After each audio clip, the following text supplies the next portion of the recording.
You think you're ready? I think I'm ready. I mean, we should be ready. We're right. We're actually live, and people are We listening are, to us we are now. actually live right now. Yes. So if you're not ready, that kind of blows.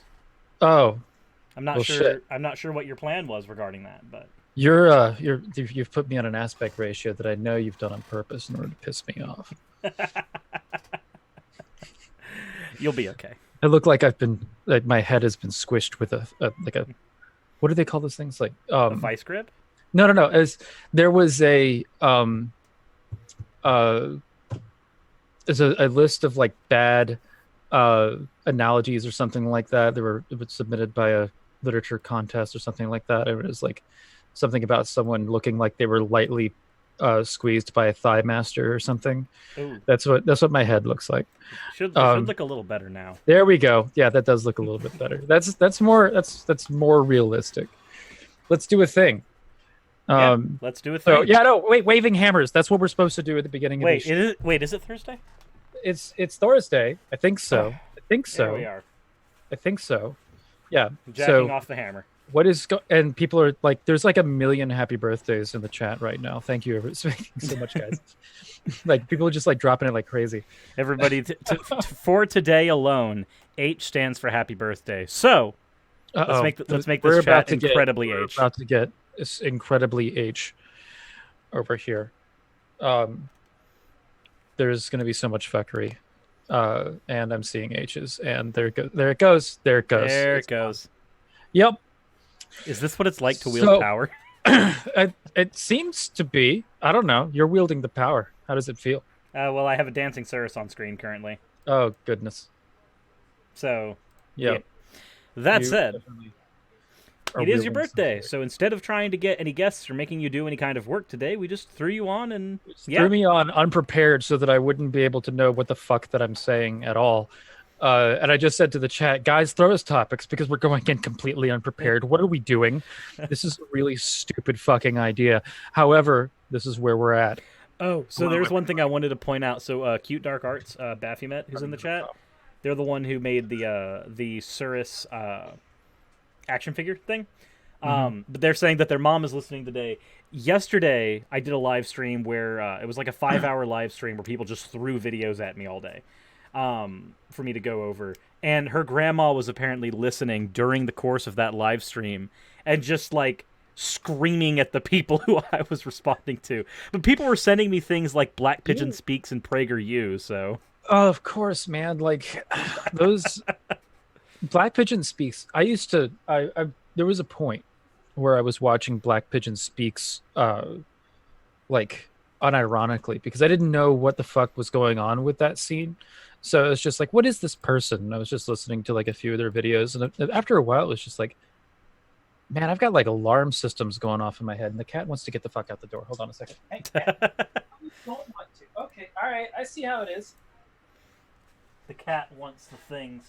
Hold on a second. Speaking of the cat, for everybody who's watching, we moved a couch into my studio recently, so now the cats have just taken up residence. Oh. In fact, actually, we'll make it easier. Boom, so you can see... Here we go. Oh no, my face stream doesn't work. My face stream is programmed to grab This is from... what my cat does, by the way. If I hold him, he starts to just like jump onto my shoulder like this. He just wants to... Just jumps around. Hey. Do you want to go out the door, or do you not want to go out the door? Camera Amarak says, Cirrus, you could have Ocean do Can You Be Good Without God by PragerU. That video's been done to death, though. Let's be fair. Oh, my goodness. The Without morality God, one, where he starts talking about all the... without God, is murder wrong? I fucking hate that video, man. That's basically you. It's essentially like, let's have the Euthyphro dilemma conversation. Have the Euthyphro dilemma conversation? Yeah, like that's all that it is. That It's just taking divine command theory. I mean, the Euthyphro dilemma just shows how you can't have the Euthyphro dilemma basically stomps on an omnigod as being a source or anything, because an omnigod would have to be a source of morality, but at that point it's completely arbitrary. So yeah, it's essentially Prager is arguing in that video that morality is arbitrary. The end. Thank you, guys. Life is pointless. Things are only good because God says so. nihilism has been reached, everyone. I'm sorry. The video that I recently did on Sans where I was talking about Nietzsche. Yeah, no, we're all dead. Everything is dead. Everything is done. Everything's gone. Pavlovica says, "Sirs, can you do the PragerU Charlottesville apology video that just came out?" Wait. What? 2 years later, they do a Charlottesville apology video? Why is this coming up so much now? It's because the Straight Pride Parade that's being hosted by the Proud Boys is being pushed in Boston. So a lot of the rhetoric is dialing... Hold on 1 second. A lot of the rhetoric is dialing back to Charlottesville. And that... What is that?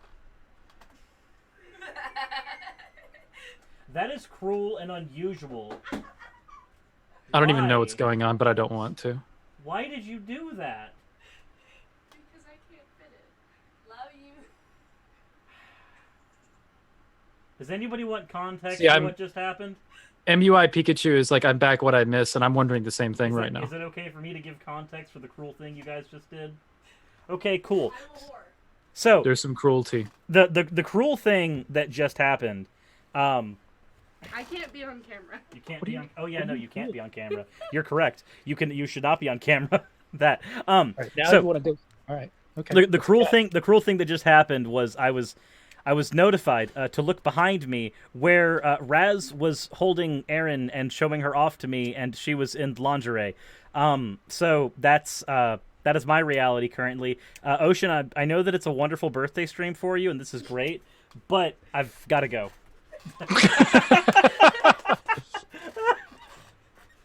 Ocean's just sitting there like, oh. Well. Hold on.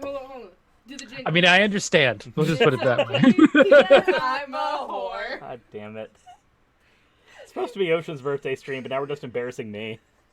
Yeah. What Crick says, why are you even still talking to us? The other camera. Oh God. For my free cams. I wanted Ocean to be able to witness the greatness that is you being uncomfortable. So Ocean, I think I know what today needs to be. So today is your birthday. So let's have this as a largely we have a conversation with the chat thing. Does that sound like a good idea? No, that's what I figured it would wind up being. Okay.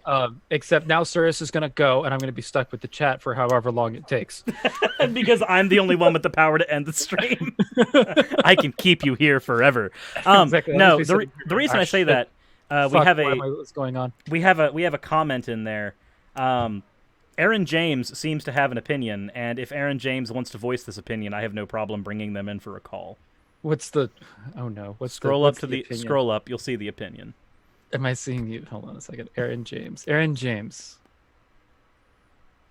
Oh no! So, Aaron James in the chat. You're there. You have every ability to be platformed. Do you have an opinion? Obviously, you would like it to be heard. Why are we doing this? Well, why are we fucking doing this? Because I think it will be fun.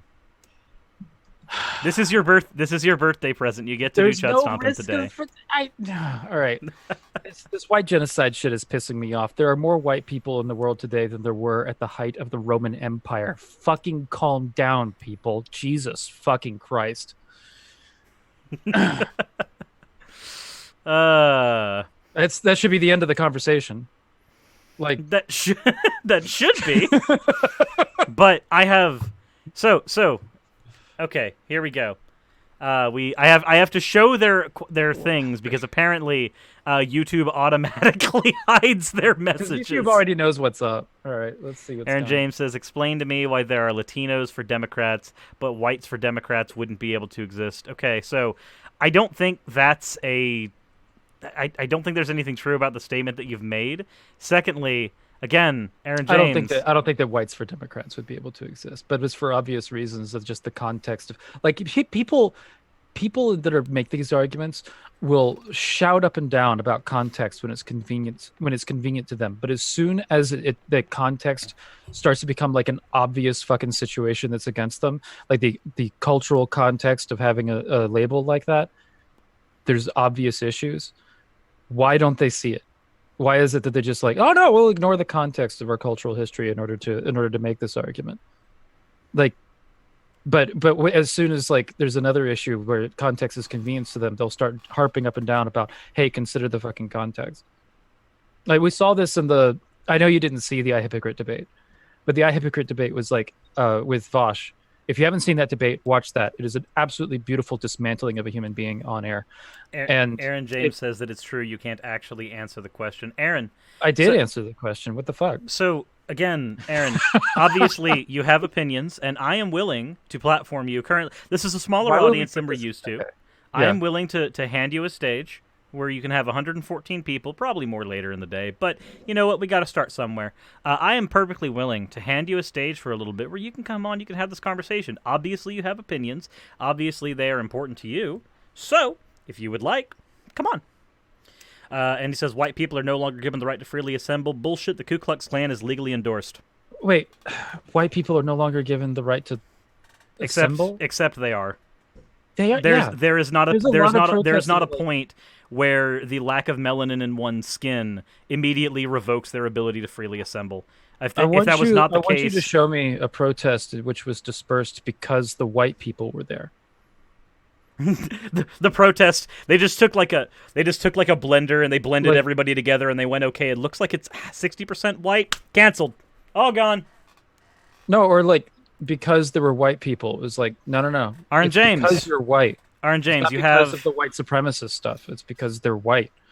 Like, because there's a difference between being white and being a white supremacist. So I want you, if he's going to say white people can't assemble anymore, I want to know about a protest that was dispersed because of the whiteness. Because we can come up with several instances in American history in which protests were dispersed because they're black. So here's what we're going to do. We are going to do this wonderful thing where, Aaron James, obviously, like I said, you have opinions. Here's a Discord link. This is the link directly to my Discord. This will allow you to hop in. You will be able to chat with me, my fans, etc. If you hop in there, I will gladly hop into the voice chat, and we can get Ocean in there as well. And from that voice chat, we can have this conversation. Obviously, you want to have it. You from like two angles, though. You have the ability in the Discord to just lower my volume to 0. Oh, that's right. So there's ways to fix that. Kitsuni Clever, don't pronounce his name the same as Aaron Roz. Well, haven't I been pronouncing his name Aaron, not Aaron? Even so, Aaron. Yeah, it's Aaron James. Even so, it's spelled. Even so, pronouncing a name the same is not the same. The argument from can't pronounce name because it sounds like somebody you like is the same as like can't give somebody their gender because you don't like them. Like I don't like that argument personally. Aaron is my name. Okay, Aaron. So you have Aaron. Doesn't matter. You have 5 minutes. In 5 minutes, if you do not hop into this chat, on top of that, we need to make a special thing. Normally, when you hop into the chat, you've got to read the rules, and by reading the rules, you can then submit what areas of the chats you want to be in. So instead, we're going to make a very special case for you. I'm assuming if you're Carbuckle, then cool. If not, let me know. I'm imagining with that PFP, that's probably the case. But if you are, then we will go ahead and give you a temporary role where you can hop into the stream chat. This is... I'm just going to...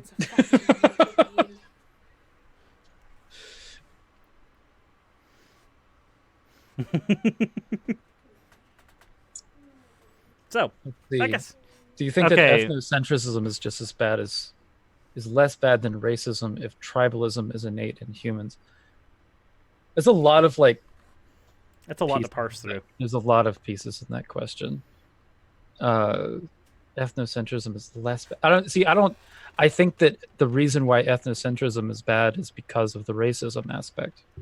Because if you're an ethnocentrist, there is something about your ethnic class that you view as superior to other ethnic classes that makes it to where you think that it functions better on its own. Or there is something that another ethnic class is apparently superior to your ethnic class and why you think they would work better segregated from you. And in either way, you are being both a race realist and subsequently a racist.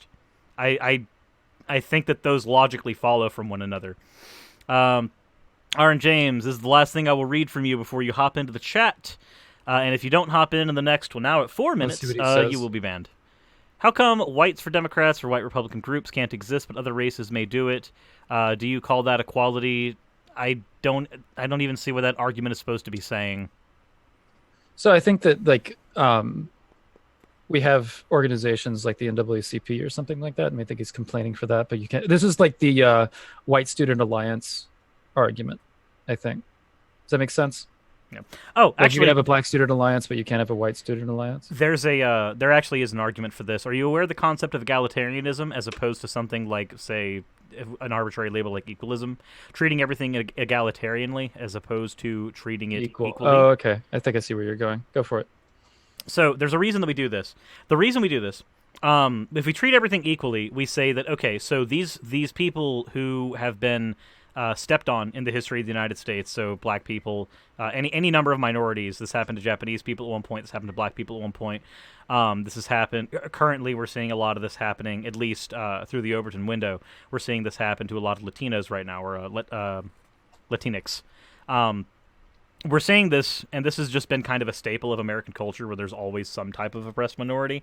So what we do is, through egalitarianism or egalitarian principles, we try to raise those people, give them a little bit of a leg up so that they can catch up with everyone else. The thing is that when somebody argues that we should never do that, you end up with this, what is the thing we found recently? Previously heavily gentrified societies ended up falling into like race-based areas when they were supposed to be strictly on economics, just because those classes of people were economically stepped on over time. So they ended up finding themselves in non-gentrified zones and finding themselves in lower income areas that had higher crime rates as a result. So the reason that we use egalitarian principles is to try to raise people out of that so that we can then remove those egalitarian principles and just treat everybody equally. But it's a matter of getting people to that point. You don't just say, oh, well, slavery is abolished, everything's fine, without also providing some social programs to allow people who were not given the chance to read, were not given the chance to work in anything but tilling fields, without trying to put some principles in there, some programs to let those people function in a society that wasn't built for them in the first place. But the society should have been built with them in mind, not just on their backs. So when we remove the principles that actually oppress those people, we then have to try to find a way to bring them back up where everybody else, bring them back to the baseline, not make them better than anybody. We're not trying to make, for instance, we're not trying to say, hey, black people need to be made better than white people. No, it's a matter of, okay, well, these people have been oppressed. How do we get them to the point where we can erase the concept of, say, a white privilege or a majority privilege? That privilege only exists because there are people who have been classically oppressed. If you bring those people out of that oppression and then do something to bring them up past the point where they're just baseline, they will end up becoming baseline as a norm, like someone like Ocean, like someone like me. Again, concept between... My guess is he hasn't shown up in the Discord. He has not shown up in the Discord. No, that's what I thought. Okay, you have 2 minutes. You have 2 minutes. Basically, because things happened, white people are no longer able to have racial identity. So the question is, why should anybody have racial identity? I'm largely of the opinion that nobody should have a racial identity. I don't think that it's useful anymore. Yeah, Aaron, it's okay to be white. Nobody cares. Nobody gives a flying fuck that you're white. Put in, it's okay to be white. You just put in all caps, it's okay to be white. It's like it's a weird sort of troll thing. Because like, remember that sign that was like going around with like, it's okay to be white on there? Mm-hmm. That it's like, it's a fun little meme that has a design about it in order to create a conversation that it winds up trying to debate people into saying, no, it's not okay to be white. Well, or trying to undermine undermine other elements of the conversation. It's a really weird approach. Aaron James just seems like, very... Yeah, sure. Right? I see the dog whistle. It's a dog whistle through a meme. Through making a otherwise innocuous statement. Good job. Guy, you're literally a walking meme. Okay, so, and how are you any different? You're literally just caps locking. What you're actually attempting to do, Aaron, is hijack a conversation, and we're not even really hijacking any conversation because we're actually extending the olive branch to you. You have the ability to come in and have this conversation, have this chat, and do it in front of an audience. I know he's a fundamentalist gainer. I know he is. He says, "Bald guy, you're a walking meme." Yep. Because I'm bald? I guess just because you're bald. All right. His name's Ocean, by the way. It's literally it's literally right there in the thumbnail for the video that you're watching, but I guess it's really hard for you to read. And don't worry, I didn't expect for you to be able to. I don't really provide you that much charity. He has 30 seconds, by the way. If I don't see his name pop up in the Discord, we ban him from the chat. There you go. And this is largely, if there's one thing that I've actually adopted from Vosh, it's that I don't deal in fucking cowards. Right. There's no reason to. Says, why can't white people vote with race in mind like everyone else? Sounds racist if you ask me. You can vote with race in mind. There's nothing saying you can't. Cool. Vote for the white guy. Nobody cares. If you want to vote for somebody based on the color of their skin, it will largely be as useless as somebody voting based on the color of their skin should they be black. If somebody votes for a black person just because they're black, I just don't understand voting for somebody on the basis of their color of the skin. It doesn't seem like I don't either. It's not a credential. So what are you doing? Like, what do you actually gain? So if somebody votes for somebody because they're black, what is gained? If you vote for somebody because they're white, what is gained? Those are not things that we actually need to look at whenever we're determining who needs to be a presidential candidate. To argue that you should is to be engaging in identity politics, which unironically, we see the right wing constantly accuse the left wing of doing. Except, sadly, strangely, in this weird, bizarro world we're in, it seems to me that identity politics have now been adopted by the right, as is being demonstrated by this conversation. Identity politics has been used by the right since, like, the 40s, man. Like this, I mean, even before then, I would say.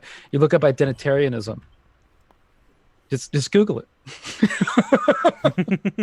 see which side of the line uses the term identitarianism. Oh, wait, that was not what I meant to do. Okay, here we go. And okay, I did not mean to make MUI Pikachu. It's not that I don't like you, MUI Pikachu, but I did not mean to make you a moderator, and I'm sorry. But see, Aaron, obviously you didn't feel like coming into the Discord and having that conversation. At least Jill made the attempt. You're officially worse than Jill. No, dude, when Jill came, like Jill, what I'll say about Jill's an idiot, but he'll step up to the plate. Oh, he will. He's not a coward. Like Jill has the cojones to do it. I cannot call Jill a coward. No, I can't. But I can call Aaron one. Right. Easily. Aaron. Aaron. It doesn't matter to me.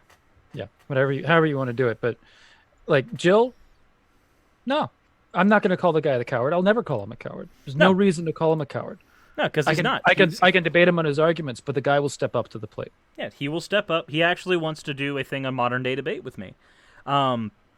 Like he will make sure that he comes in and have the conversation. And I'll be honest, as inane as my conversation with Jill was, I actually thoroughly enjoyed it. I don't know if anybody could tell during that, but I was gleeful during that chat. Although being happy to have a conversation with Jill, I think, is probably one of many examples that I might be losing my mind. Does that sound right? Sure. I don't know where I am anymore. You don't know where you are anymore? Chat, help me out. I don't think the chat can help you out. The chat, we just opened up this stream, and all of a sudden some white supremacist fucker decides to jump into the chat and start talking about white genocide and shit. It's just like, and each time we addressed an argument, here's the thing that I want you guys to notice: that each time an argument was addressed, the next comment from him wasn't talking about what we said.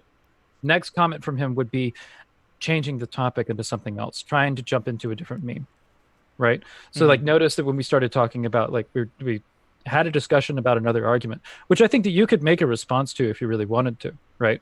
But instead what he did was he posted, like, it's okay to be white. I'm like, all right, well, if you're gonna start memeing, and here's the thing about memes, right? When if someone starts just like memeing, behind every hard shell of memes is a coward, and we saw that demonstrated in the chat just now. When somebody comes in with the 1350s and the 1488s. Right. So he just came in with memes, and he kept switching from meme to meme and never stepped up to the plate. Whereas Jill, who is all kinds of fun stuff as far as what his perspective is, as with respect to Christianity. He manages to be inept, but still not a coward. He will step up to the plate. Mm-hmm. And that's really sad. If I can make the argument that I have more respect for Jill than you, if that's something I can legitimately say without being facetious, Right. I feel as though that's a problem. I feel as though that's a big problem. I see Dragnot in the chat. Wish me a happy birthday. What's up, man? How's it going, Drag? Fucking love Drag. Shout out to Dragnot, by the way. You see him, Dragnot Silvus over there. If you're not subscribed to his channel, go check him out. It's a fun dude. It's also fun to watch him dunk on creationists. Yeah, no, that guy will rip people apart. That's like the thing Drag does. He just sits there, and I feel like I'm making a horrible joke, but I feel like he's sitting there going, "I need a basketball. Where's a creationist when you need one?" Right. Just. That's just. Drag's been around in the scene for a long time. I think that I want to say that he's been around. We've both been in the scene around the same amount of time, and like he's been kicking people's ass for a while. So MEI Pikachu just said, if you don't want me to be a mod, you can take it away. It's if it's okay, I'll do my job. You tell me what to do. So I tried to take away moderator from you twice, and it wouldn't let me. So congratulations, MEI Pikachu. You're now a mod. You're now a mod. Apparently, God wants you to be a mod. So I just have to accept that. Michelle says, Cirrus and Ocean, random question. How did you guys choose your channel names? Ocean, you go first. You fell into the ocean? Yeah, I fell into it. Ocean was a nickname that was given to me like when I was in college, right? And I just started using it. And Keltoy was me trying to come up with the last name for that, just because if you Google Ocean, you don't find me. You find this other like large body of water categorization that doesn't have anything to do with me. The boss puddle. Right. You find big puddles. And instead, which my username in my Discord right now is Big Puddle. So Keltoy was like just a differentiation name, and it is just Latin or Greek. I'm terrible. I don't know which one it is, but it means stranger, and it was used to it's the root word for Celt. So I see a stranger. Yeah. So it just wound up sticking, and here I am with it. It's worked out. I'm fine. It's like at this point, if I change the name, people, at this point, there's a branding problem if you do it now. Right, exactly. It's got to be Ocean something at this point. And it's like my Twitter has been Ocean the Barbarian. I've also switched it to Ocean the Wizard, Ocean the Necromancer, just out of being tongue in cheek in a few situations. But no, I'm sticking with Ocean Keltoy. I had Cirrus as a wet noodle hammer at one point. And Keltoy is Greek. Thank you for helping me out there. Because that's right. Now I recall it. I got it from a book called, it was a very short introduction to the Celts, published by Oxford Press. And it was talking about the early records of the Celts and what they were referred to as by the Greeks. And the Celts were people that were north of the Greeks. And Keltoy is the word that they are referenced as. Nervardia says, when Ocean blew out the candles, did the cake end up covered in salty water and a fish? Correct. As for the origins of mine... How did you get your name? You told me this story, but you should tell the chat. So a very, very long time ago, we're talking little Cirrus was like, 11 years old, 12 years old, something like that. I made the name Cirrus for myself as a variation of my real name, which is Chris, because I needed an online handle when I went to go play RuneScape. Fun fact, that is why my email that's in the description of every video that I've made is cirrus4rune@yahoo.com, because I made my email address at the exact same time that I realized, I need an email address to play my first video game on the computer. So both the email and the name were made at the same time for the same purpose, and that was because I wanted to play RuneScape. However, that name has since been adopted into my identity, as it were, because that became my online handle for so long, and then a lot of my friends ended up knowing me as Cirrus. And then when I made my channel, I'm just like, well, I might as well just call it that. I'm already here. I'm already used to hearing that. Nobody in my house calls me Chris. Everybody calls me Cirrus. So I just get to that point. Just like Ocean, I don't call you by your real name when you're here. I still call you Ocean. It's that Ocean. It's there's a couple of people that like use my name. They're like work buddies and stuff like that. But I don't like usually now people call me Ocean. It's kind of funny. Wound up. It's like once your online handle becomes like embroiled into your life or something like that, it's just like, all right, yeah, I guess everybody's calling me this now. Yeah, and then you just take it and go, okay, well, this is mine. I'm using it. Right. Yep. All right. Well, here I am. and I'll like I'm hanging out with you. I'll call you Cirrus. So. Yeah. It's like Batman is actually Batman. He's not really Bruce Wayne. Yeah, no, Batman began as Bruce Wayne, but then Batman largely ate up his identity, and then he became Batman with the secret identity of Bruce Wayne. Which, by the way, for people that are looking for introductory information on historical paganism and all that kind of stuff, the two books, the book that I mentioned, where I got the name Keltoi, A Very Short Introduction to the Celts, is published by the Oxford Press and is a really good source. There's another one called A Very Short Introduction to the Druids that will give you a lot of background information on Celtic polytheism if you're interested in starting a little research. And if you're interested in reading more, check out the bibliographies in the back of those books. It's a lot of suggested reading. Speaking of that, you have a question in the chat from looks like Felipe Gabriel. I'm thinking that's the correct way to pronounce that. I could be wrong. I was wondering, Ocean, do you believe in the specifics of Norse mythology, or is it some form of belief in greater spirits using the mythological names to identify the unknown entities? It's close to the latter, but I'm not quite sure how that's distinct from the former. So, if you look on my channel, there is a video called Defining the Gods, which I think might answer some of your questions. That there is a term called mythical literalism that's tossed around, which would be the pagan or polytheist equivalent of a creationist. They're not very common. I have never bumped into one.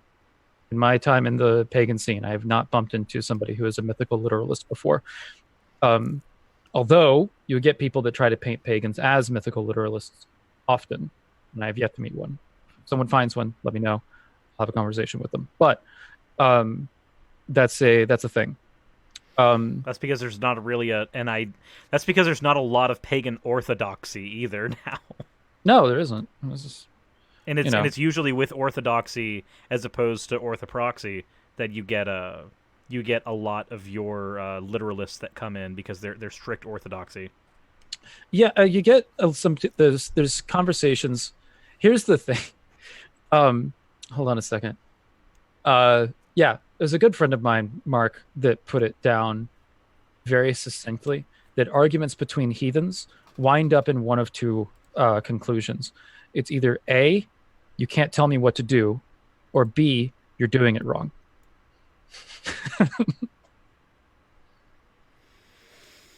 No true pagan. No true pagan. No true pagan. The absolute closest you'll get is Reconstructionism from Rilla. I have yet to meet a pagan who is not a Reconstructionist. I've met several. There's a lot of people that are eclectic or that they don't give you find people that are non-Reconstructionists in Wicca, where they don't hold historical data as with any authority, and it's usually because they're not actually trying to recreate a historical tradition. It is fine. It's just different from the Reconstructionist approach. And then Robert Creelin in the chat says, Ocean and Cirrus, what do you think of the movement trying to get people to leave Facebook? I left Facebook. I think that so you're going to be able to get some people to go to alternate social media, but you're not going to be able to move everybody away in like a ubiquitous way because Facebook has been adopted into the culture. So I left Facebook just because I fucking hate the website. So I still have Messenger, but like I just find Facebook to be such an infuriating platform that I've just left it entirely, and I don't give a shit about it. But I still use Messenger because there's people that I like to communicate with that still use Facebook. So that's how I'm keeping my shit. I think that it is still just like a fucking infuriating. Yeah. So the difference, Critical thing. Cripple says MySpace was adopted into the culture. Actually, no, it wasn't. So It was the adopted into it was it, adopted into the shaming culture. Oh, it's just so, MySpace. so Like, MySpace, get back on MySpace, you emo kid. Like I remember that shit. So MySpace was adopted largely by a very particular generation. However, that generation ended up moving to Facebook, and Facebook was adopted by more than just the generation that adopted MySpace. Because my generation was the generation that grew up with MySpace as its social media platform, the first like major social media platform outside of something like AIM that people Oh use. God, aim. Oh, Oh God, you remember? fucking. Oh no, don't remind me. But because MySpace never became as ubiquitous to generations besides that one, when one came out that was able to do when one came out that was easier to access and easier to use, because let's be honest, there were a lot of tricks to MySpace that were not easy. Like, they were easy once you learned how to do them, like editing HTML and stuff to get like the perfect profile, where you could make the cringy profile with like the Linkin Park music in the background, and all the like flares and the pink background with the violet text where nobody could read anything on your profile. And then you had your top friend, and everybody who knew what they were doing had Tom as their top friend, because really, let's be honest, what friend do you need besides Tom? That platform itself had a lot of intricacies and nuances that Facebook did not have, and it is because Facebook did not have those that it was able to be more widely adopted. The same thing that's happening with like Discord right now. Discord intricacies and nuance are roughly based on server. They're all on a server-to-server basis, so people can find themselves in something like the Blue Politics channel and just talk on there and never go onto like a fandom channel. But they could also find themselves on a fandom channel, and they could also make channels on their own, and it's really easy. The ease of access is there. Ease of access was not there so much with MySpace. And MySpace, some of the things that MySpace adopted weren't used terribly well. Like when MySpace finally adopted a straight-up messenger system, Facebook took that and ran with it and did it a little better than MySpace did, in my opinion. So yeah, no, just in general, it was not adopted in by the same amount that Facebook was. Facebook was adopted by more generations, and Facebook was easier to use, so it got grabbed as well. Same thing with YouTube. The boomers got on Facebook. Yeah, basically. The same thing with like Vimeo. Like Vimeo exists and it's been around for a while, but YouTube is the thing that has been largely adopted by the general populace. Like YouTube is something that if you say YouTube at a random stranger's house, they know what you're talking about. You say Vimeo, they're going to be like, is that one of those porn sites? Yes. Yes, it is. I mean, it could be. It could be. Kanama says, let's get some Artosaurus coming out of a giant cake. Oh, just God, like ICQ Marilyn got mentioned. What's up? Someone talked about ICQ, and I'm like, shit, ICQ just got mentioned. I remember the days of ICQ and MSN, like the war of the messengers that Skype eventually won, and then Discord beat the fuck out of Skype. Skype lost to Raid Call, and then Discord beat Raid Call. Raid Call? Raid Call. Raid Call. I never heard of Raid Call. I heard of TeamSpeak. So but Skype is still like used in the professional realm. Yes, but so Skype or Slack, like fucking Slack. God. Discord. What Discord did was Discord took over primarily in like the gaming section of things. Mm-hmm. Like Discord is ubiquitous for a lot of things besides gaming, but let's be fair, Discord caters to gamers. That's its target audience. Discord picked up where Raid Call left off. Raid Call was more of an isolated environment, much like TeamSpeak. Think of Raid Call as like TeamSpeak 0.5, and then Discord as like the logical progression of what TeamSpeak would ultimately become. Right. But before that, in the gaming scene, it was not just TeamSpeak. There was TeamSpeak, there was Mumble, there was Ventrilo, and then there were some people who used Skype. But Skype could only host people, like 5 people at once, and the bandwidth allocation was massive. So it was really bad for gaming. Whereas Mumble, TeamSpeak, Ventrilo, these were all platforms that were built so that you could do this. Here's the problem, though. With Mumble, TeamSpeak, and Ventrilo, all of those, you had to buy a server. Oh, right. That's Discord did away with that model. Well, Raid Call did away with that model. Raid Call, you could set up servers for free, and then Discord adopted the Raid Call model and then added a shit ton of more features into it to make it much more usable. Like, Discord can function as much as a messenger as it does as a phone, as it does as an image board. Right. Which is what makes Discord so useful. That's what's so crazy about it. It also is basically it combines IRC as well, or IIRC. What is the name of that fucking early? It's IIRC, but you usually just say IRC. Yeah. It's faster than adding in the other I. The adding in the other I makes it sound almost like a stutter. Right. But like those chats back in the day, Discord takes that element too and makes it a lot easier to have like multiple channels. And Critical Cripple says Discord is appallingly structured. It has a bad notification system, and everything it calls a server isn't a server. So the Discord notification system is only as bad as you didn't mute it. If you mute most of your notifications on Discord, it's not an issue. I do admit that making it hard to mute individual channels is a problem, but as far as appallingly structured and what it calls a server is not a server is an arbitrary name that we have for something. Servers in Discord function much like servers do in something like World of Warcraft. And you can have multiple servers in an MMO that exists only on one server. We would still call them servers. Server's just an arbitrary name we have for something that hosts a client.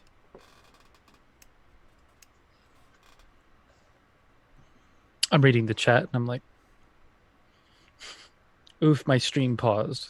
It's a lot of oofings. The oofery. Kadama says, Ocean was trying to get an artist to make some art.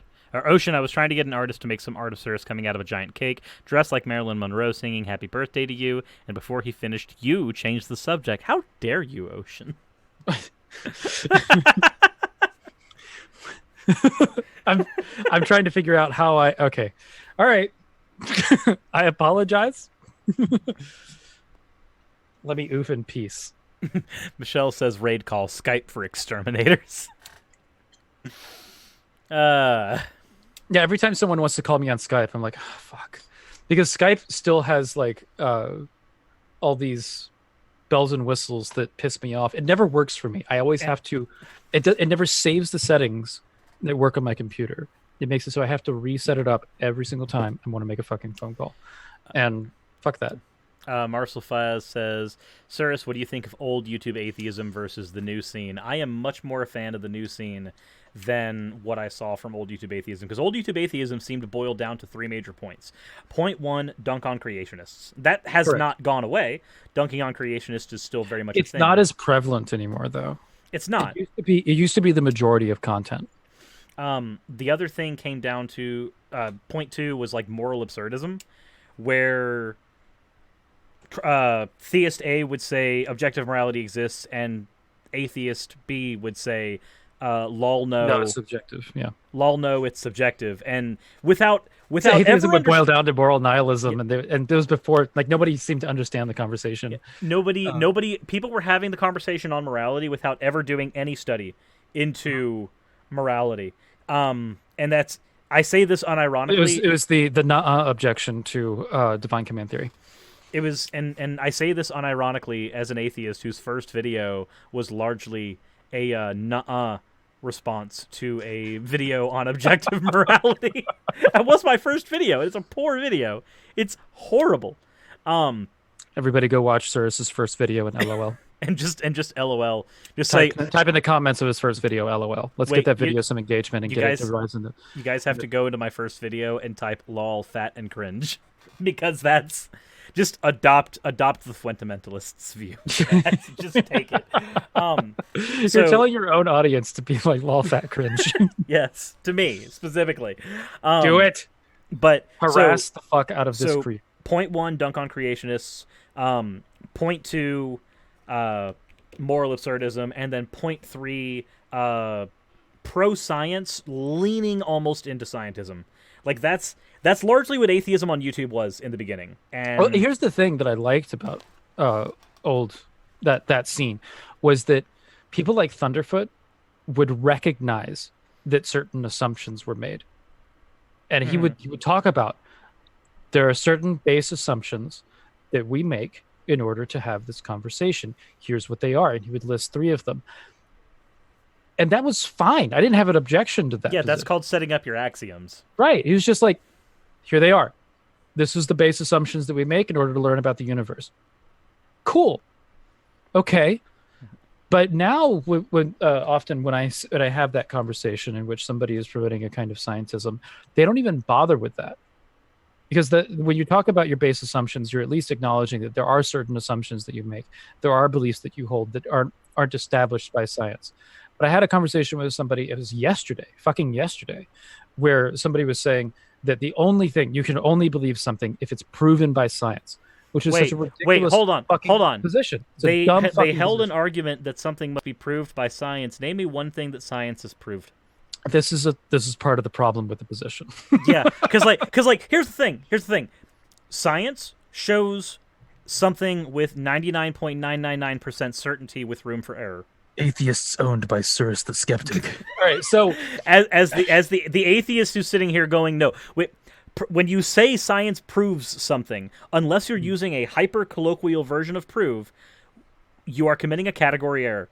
Because categorically, proving is for something like mathematics. Again, if you're using a really, really colloquial version of proving for science, then yeah, you can say science is proving something, but I don't like using colloquialisms when dealing with science for the same reason that I don't like creationists saying theory. And neither did Thunderfoot. And the thing that I liked, and Thunderfoot has his own host of problems when it comes to how he deals with certain subjects, but when on science, the guy was really good. And what happened is that he would make those clarifications, and whatever audiences that were watching it didn't catch that, and instead decided to move on and say that, well, science fuckers, because it works. And that was the crux of the conversation going on after that. It's weird that atheists didn't pick that up. That we're making some base assumptions, and we make those base assumptions in order to learn about the universe and have the structure of epistemology that we move forward with when it comes to scientific data. Like if you start asking, I remember one of my first conversations with anybody that was in this scene was that it popped up on the Magic Sandwich Show, and I asked Thunderfoot specifically about religions that aren't science denialists, and he said, "Fuck it, I don't have any problem with that shit." It's like, if you're not going around telling people to deny science and you're not harming people, I don't have a fucking problem with you. Which is largely the same approach that Christopher Hitchens took to it. It's the same approach that I have to it. It's the same approach that frickin' Nicholas Suter has to it. But that dynamic has changed for whatever reason. There's a split in the atheist community right now where there's one side that is like, no, we have to ban religion or some shit.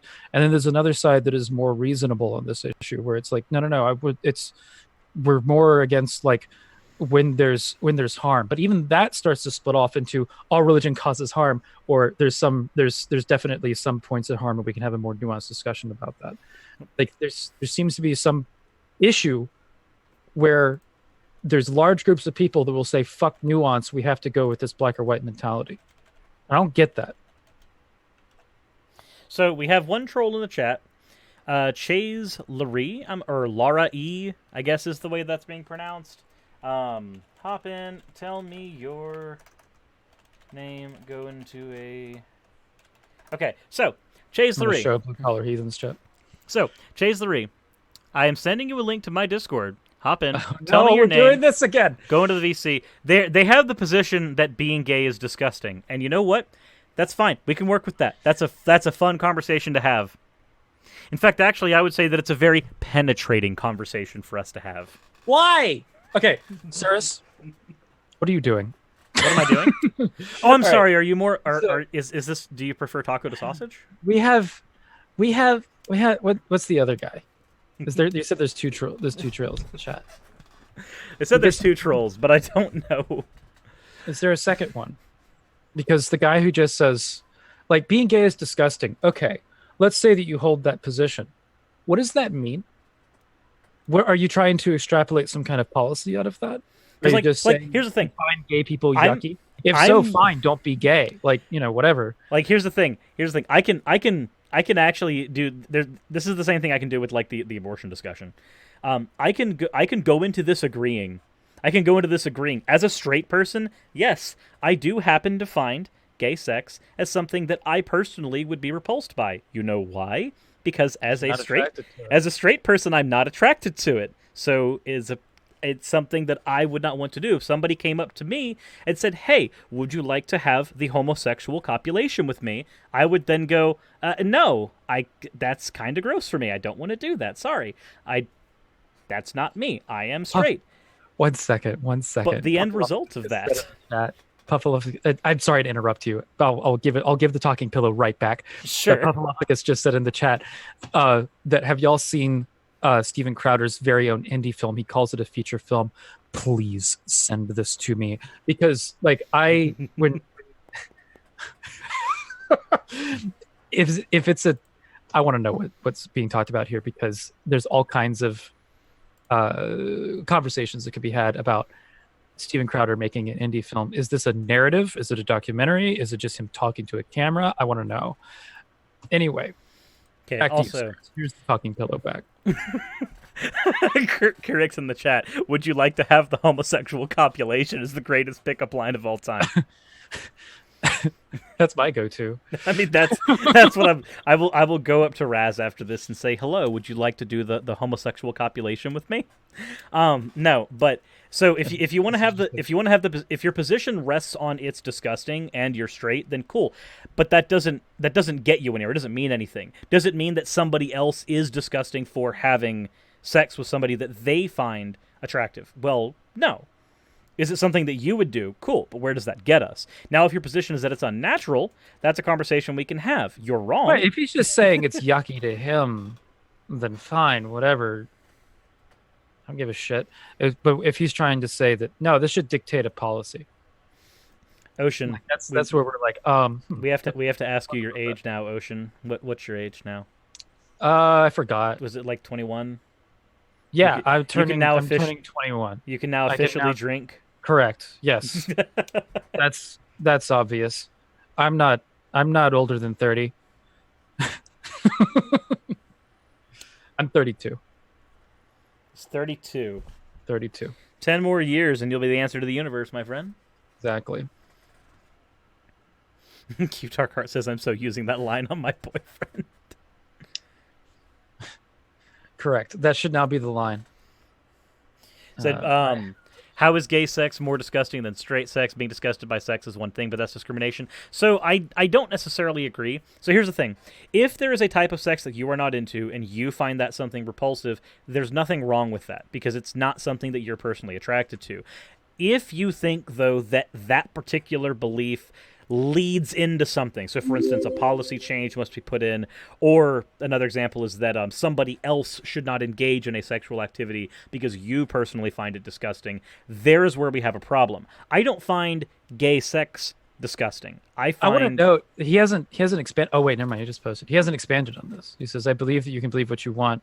I don't hate gay people. However, I believe that is wrong." Okay. Right. All right. Fine. Do you think that should inform policy? Right? Because I had this conversation with somebody yesterday who was saying we need to ban religion, right? And I was like, do you think that should inform policy? And he was talking about this was an interesting conversation because this guy was like avidly anti-religion because of the harm it caused, but was also like an avid Second Amendment guy. And I was like, Kadama in the chat. I find hand-holding to be the most disgusting of fetishes, and I think it needs to be banned, especially in public. John says, it's ignorant, but if you would have some exposure, the disgust would go away, or if they show gay couples on TV have sex. So exposure does actually play a role in removing bigotry. I agree with that. I made this point yesterday in a video where I pointed out that like being exposed to homosexual couples via porn, as an example, is largely beneficial, even though there's a negative impact where sometimes these things get fetishized. Like, there's no argument that lesbianism has not been fetishized. It has. But the other side of that is that it has also come with acceptance. Honestly, I would rather there be that acceptance and then a little bit of the fetishization as opposed to no acceptance and no fetishization. In a perfect world, it would not be fetishized at all, and it would just be acceptance. But we don't live in that perfect world. We have to take what we can.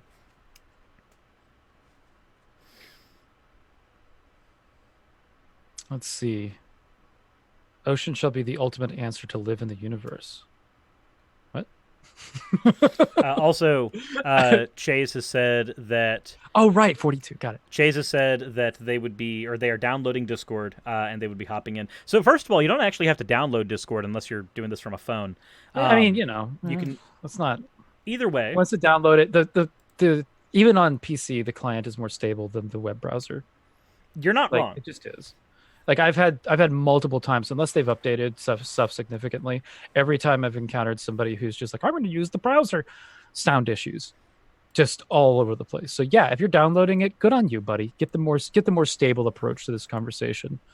Yep, you're not wrong. I'm just pointing out that there are other methods should downloading be a problem. I will like what point does this person think they're going to make by saying that homosexuality is disgusting? Like, all right, you hold a position.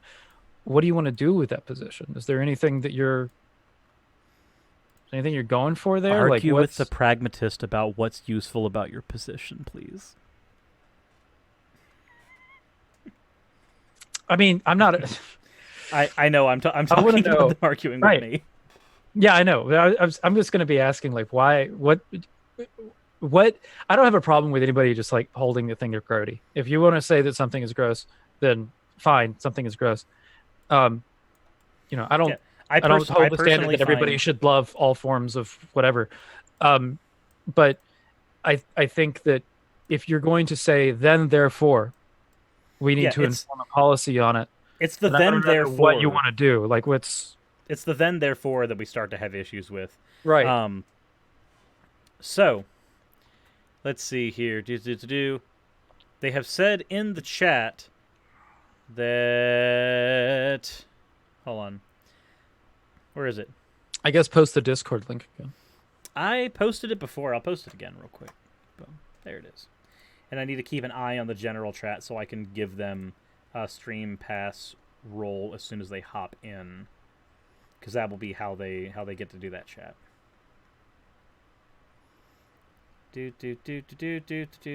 Where's my locked chat? There he goes. I am now in the stream chat, waiting for them to hop in. They'll have to hop in stream waiting room, and then I can drag them in. Okay, yeah, that'll work. Are we both going to sign in to the stream waiting? Yes, you're not going to have a way to hear them otherwise. Right, which means I have to somehow mute this. No, you don't. You just hop in and mute me as an individual. Oh, right. There we can... Yeah, that's a good way to do it. I guess that works. Yeah. That's all we do. That's what But I guess that means I have to mute the admin of the server. I mean, you could just right-click on my name and lower my volume to zilch. Okay. Well, if we're going to have somebody on who says they hate the gay... This will be interesting. I want to know, like, I just want to know what's the next step of the conversation? Because if he just says that he doesn't like it, it's like, fine, then don't have any gay sex. You don't have to. But what's his next step? I see bruh moment. I'm assuming that bruh moment is their handle. I think I could be wrong. Which stream waiting room? Okay. So which one are we jumping into? Well, you hop into stream waiting room and then I drag you into stream. Okay. I'm going to do that now. Yeah, and then I do this. Push to talk required. Boom. There you go. You need to not do that. Kill the push to talk thing. I'm going to get pissed. Kill the push to talk thing? Oh, you're going to hear me twice. Okay, I guess you're going to mute me. Where is my push? Where's the push? Where does it say push to talk required? On mine. That's not a requirement in the stream room. That might be in stream waiting room. It might have something to do with... no, it's not letting me unmute right now. Okay, so I'm going to assume... it's bruh moment, in which case we're going to go ahead and hand him... Where are you? Stream VC pass and every. Normally you have to get in and read rules for this, but I'm not holding people who are trying to get into this. No, bruh moment is bruh. Okay. If bruh moment is bruh, then I'll remove the then I'll remove stream V.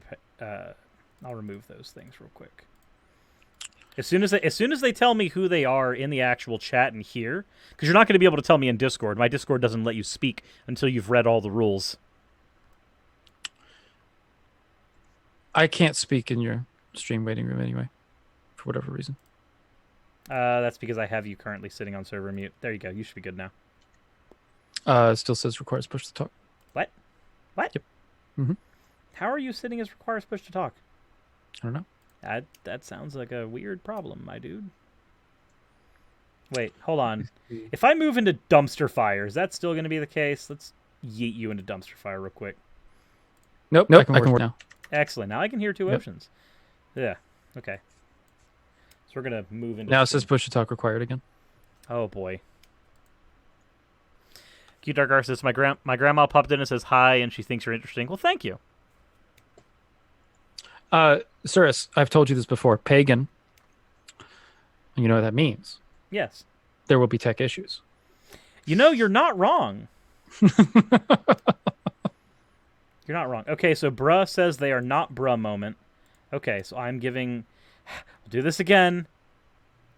Let's give debater. We give... Where are you? Stream VC pass. And we give... Where the hell is it? Where's every room? There you go. Boom.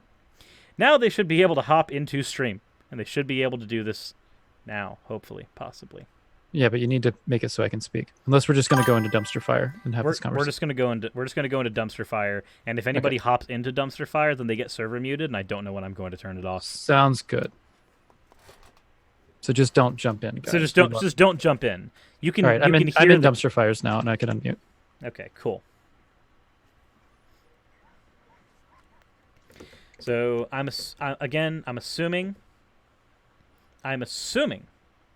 that bruh moment is the person who we were talking to earlier. If not,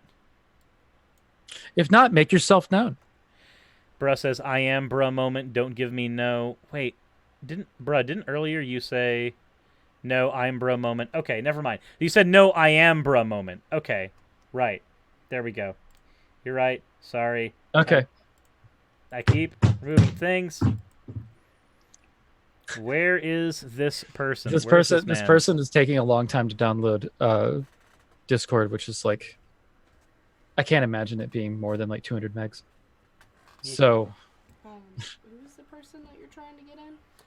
Their name on chat was trying to find it real quick. It was Chase Larry.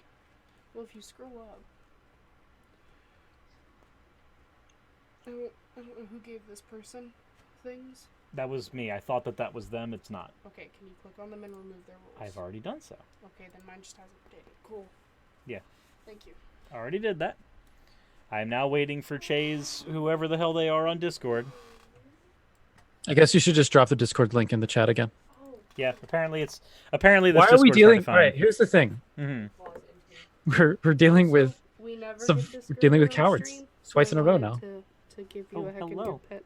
She tried to run. Hello, Baba. We have cats. Cirrus has like the biggest collection of cute cats. This is the good girl, though. She just has anxiety, so like we can barely get her on. Okay, so Chase. Come on in. Hi, guys. Come on in, my guy. I'm assuming guy. If not, then we're going to use a very colloquial guy. Right, I'm in. Are you in dumpster fire? Get in dumpster fire so I can mute your ass. Okay, cool. Well, pop in here. There we go. Yeah, go ahead and mute my ass. Turn your volume down all the way. They are bruv. They are bruv. Bruv? What? Bruv? Hold on. I don't see bruv. I don't see a bruv. Who is bruv? We're spending a lot of time trying to get this person to come in here and talk about the gay. Really are.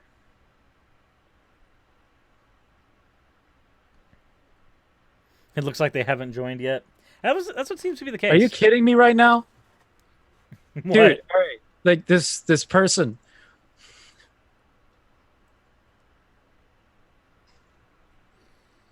You okay, Ocean? Yeah. So here's my thing. Is that people that want to call you out in the fucking chat just won't step up to the plate. And this is why, despite how frustrated that I am with people like Jill, like at least Jill stepped up to the plate. Now we have Bruv in the chat, in the dumpster fire chat. Is that the person, or is this some other person? Well, you might want to unmute yourself, Ocean. Hold on a second. Because I can't. I'm waiting for them to hear. Like I'm waiting to hear them. Yo, dude. That's two Oceans. Are you? Yeah, you should mute one of them, I guess. I'm going to make the assumption that this is Chase Slurry. Is that how we? Yeah. Are you Chase? Or are you not? If you're not, then I guess GTFO. I'm in the voice chat thing. If you're able, you're the person. Yeah. Okay. What's your position? First off, how old are you? 15. Sarah, I'm gonna leave that up to you. Whew! That causes a problem. Because YouTube does actually have a thing with minors, but at the same time, there is no visuals, so I think that it will largely be okay. I would say though, don't say anything that you regret. Right, and there's a thing about like when you put somebody on air on blast when they're 15, though. I'm not necessarily sure I'm okay with doing that. I think we can put the kitty gloves on. I think that'll work for this. All right, that's fine. Okay, so Brev, what is or Chase, whichever one you want to be known as, what is your position on this issue, and why do you hold it? I mean, I think personally, if someone wants to do anything gay, as long as they're, it's whatever. But I don't think that, like, in schools we should have third bathrooms. I don't think it should be endorsed so much on Wait, define third bathroom, and what does that have to do with being gay? Yeah, we're bringing up a trans issue in the middle of the homosexuality conversation. We're having a conversation about homosexuality. Stay on topic. What's the third bathroom have to do with this? I consider them pretty much in the same boat. How? They know the exact same thing. How is the gay boat the same as the trans boat?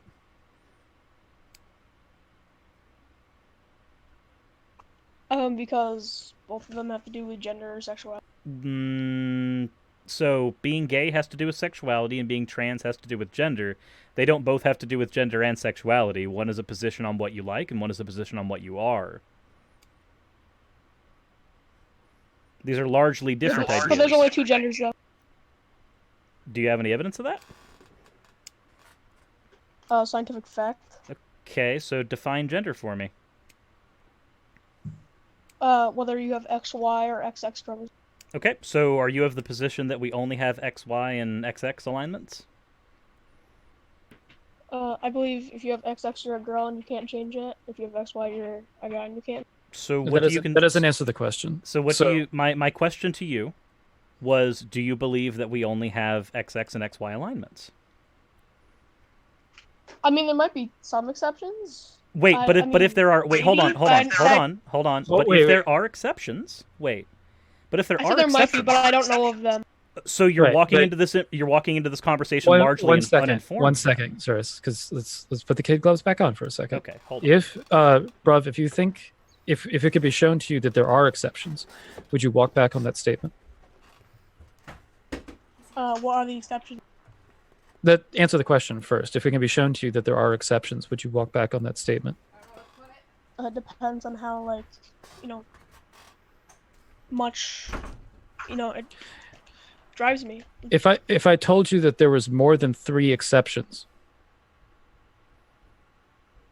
What are the would you- exceptions? okay. One exception would be Let's go. client.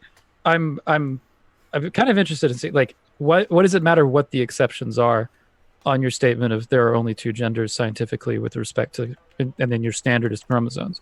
If your standard is chromosomes and there are more than 3 exceptions to this, then you should be walking back on your statement that there's only 2 genders. Also, Ocean, I am going to have to take care of my roof for a little bit, so you are going to be piloting the stream for the next bit. Oh, no.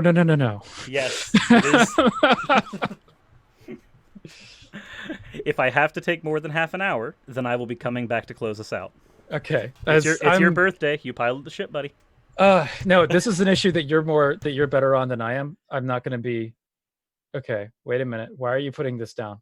No. What is he doing? Okay.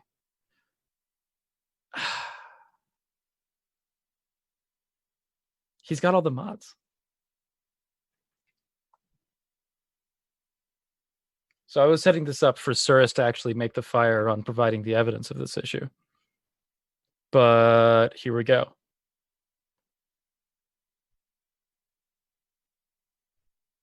Now I can't hear bruv.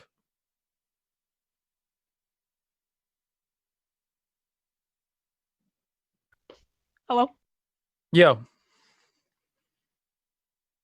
Surus, we need you back. God damn it.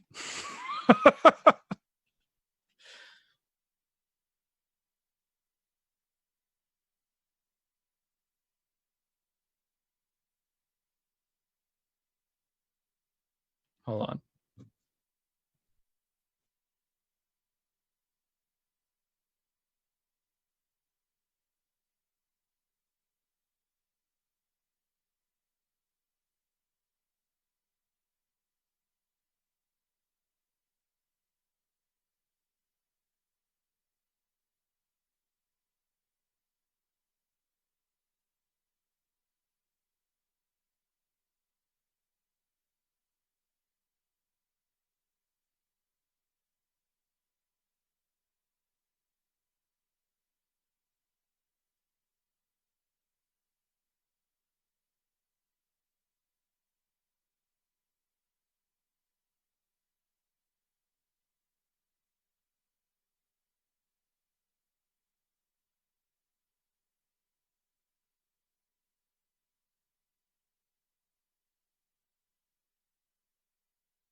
Hello?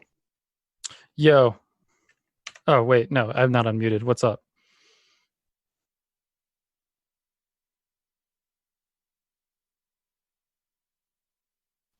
All right.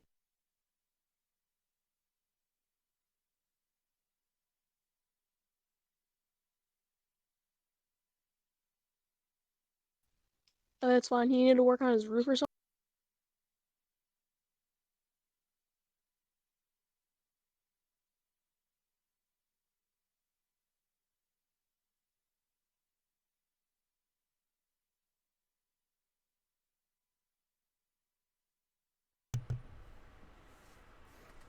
Okay, so as it turns out, there was one thing that I was missing, and that was roofing tar. So I'm actually back for the time being. I also cannot hear Ocean anymore. Ocean, why can't I I'm not hear? muted. Oh, right. I'm muted on Discord and not. Okay, cool. Okay, I cool. screwed up. So, Okay. what has so I'm happened back. in my short absence? Nothing really. Nothing. I was just like, I don't here. I'll be honest with you. It's just like, I was like kind of iffy about taking on this debate anyway. Mm-hmm. Because this is more your area than mine anyway. So, this is the reason why I was like, the point of my questioning of would you accept this was to hand that then back to you. Fair enough. Yeah. So then I guess my Like, first I'm not thing- this, and just, and I've already said that it's like the guy's 15. I don't even know what kind of kid gloves to put on regarding that debate. I just want to be responsible. You know what I mean?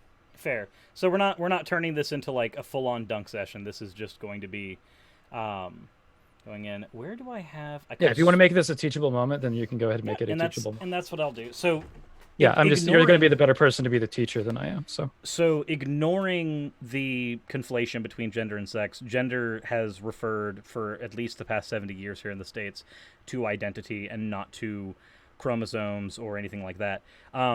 Firstly, when we're dealing with chromosomes, if we were to strictly dial it back to chromosomes, XX and XY are 2 of more than 7 possible alignments that we have.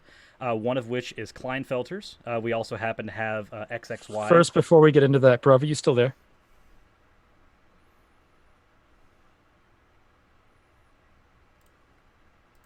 See? Yeah, I'm here. Okay, cool. Sorry, the phone turned off while I was listening. Okay. All right. So wait, before we jump back into that, all right, let's get back. Let's reel back to the situation about exceptions, right? So you're saying it's depending on what exceptions there are, whether or not you would accept the premise, right? Yeah. Well, yeah. Okay.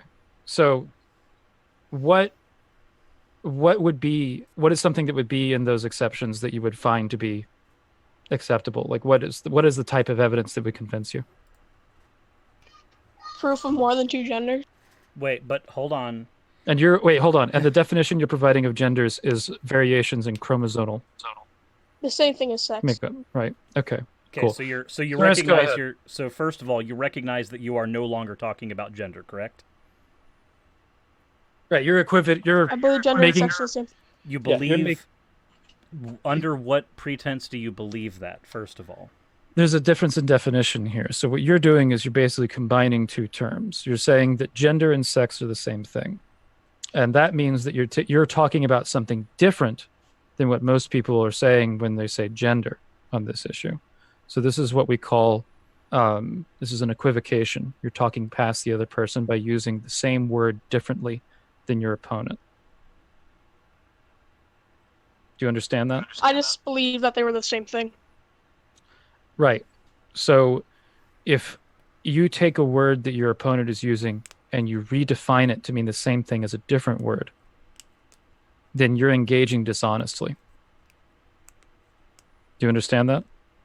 No, because gender and sex are the same thing. Okay, whether All right. Wait, so wait, hold you're on, just hold because on. you're it's not just the same as claiming You're it. oh, I'm a repeating- guy, but I identify as a girl. Okay, That doesn't make any sense. So you can say it doesn't make any sense, Right. and you can say all these things, and I understand those are beliefs you hold almost religiously. But here's the thing. His point was not that you are right or wrong. That was not Ocean's point. His point was that in a situation where your interlocutor has provided a word and a definition for that word, and you choose to use a different definition but engage in the conversation continually using the same word, your conversation will largely be talking past each other. It doesn't matter if you're right or wrong here.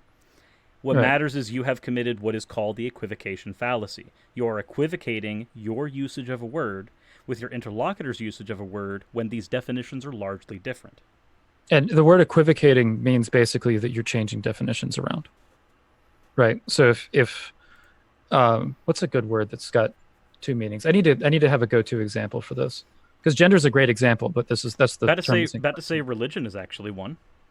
This is one, right. This Yeah, is that's one true. this is one we see from the I administration apologize talking if I did that. I wasn't attempting Right, to be dishonest or misleading. All right, I understand that you're not attempting to be dishonest. The thing is that I'm sorry.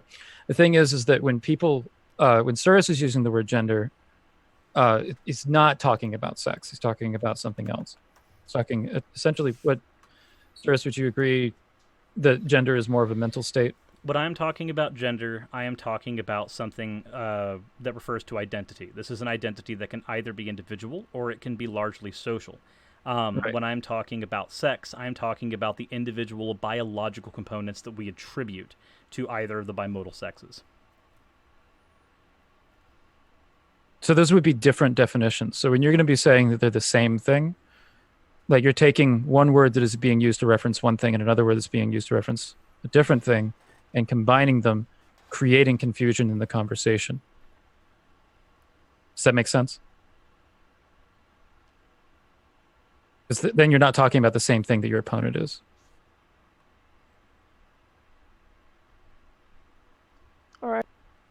Okay. Okay. Now that we've Go ahead, dialed, Cyrus. now that we've dialed back to that, the issue of equivocation, let's focus on sex, because that largely seems to be where you are having the problems. The problems you're having have nothing to do with the gender side of things, because you're of the opinion that the gender side of things is largely unimportant. So let's focus on the sex side of things. Sex can be boiled down in your mind to either XX or XY. Do you believe that those are A, the only determining factors when it comes to sex, and B, that those are the only two alignments? Well, I'm not aware of any other alignments. I think if you just look down at what you were born with, that'll tell you. Wait, what hold on. Can you see your chromosomes? Not with the naked eye. Okay, but you say look down at what you were born with, but you say that you cannot see your chromosomes. So you can't look at your chromosomes, which is what you determined you're determining as the determining factor. Like, so how did you determine the genitalia you're born with determines whether you're male or female. But now you've moved the goalpost. The conversation was about chromosomes, and I'm perfectly fine having the conversation on chromosomes, but now you've moved it to genitalia, which is a completely different type of expression. Still biological, but a different one. What are the other alignments? Okay, so if we're talking about...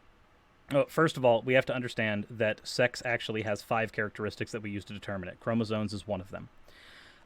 Secondly, when we're dealing with chromosomal alignments, are you aware of what an intersex person is? No. Okay. Are you aware of what Turner syndrome is? No. Are you aware of what Klinefelter syndrome is? No. Okay.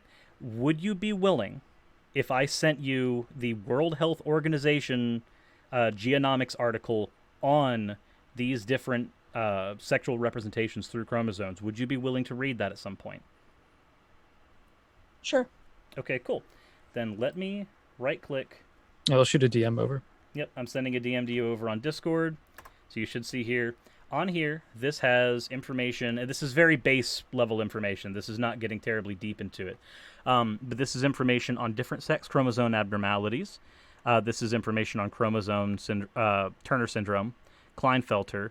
This is information on XYY male orientations, XXX female orientations, as well as other different S or Y related orientations that we have when dealing with chromosomes, which I'm not trying to overload you with information as a method of saying, gotcha, look, you were dunked on, I know more than you, r/I am very smart. No, what I'm trying to point out is that you are walking into this conversation through, I'm believing, no fault of your own, largely uninformed on the intricacies of this conversation. And if you want to have the conversation strictly on biology, we can have it on biology. That's fine. I just want you to, 1, recognize we're no longer talking about gender, and 2, recognize that this is largely more complicated than simply XY means male, XX means female. Here's a point that I want to tag onto that, actually. That there tends to be a lot of frustration from particularly the right and conservative right about teaching this stuff in schools. But when you don't teach this stuff in schools, the nuance of this topic becomes largely lost on people that haven't taken it upon themselves to learn about it.